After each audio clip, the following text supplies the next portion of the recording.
sublime añoranza, guarda el alma mía y trae la tristeza de mi soledad.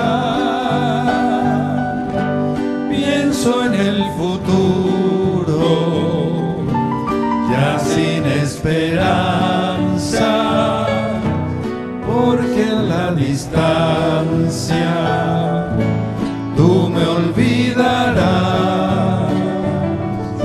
Si en tu cabecita llevas todavía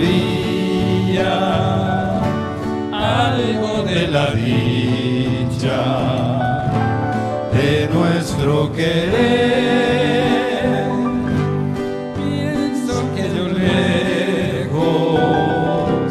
debo sufrir tanto sin ningún consuelo de mi padecer. ¿Por qué dejaré de añorar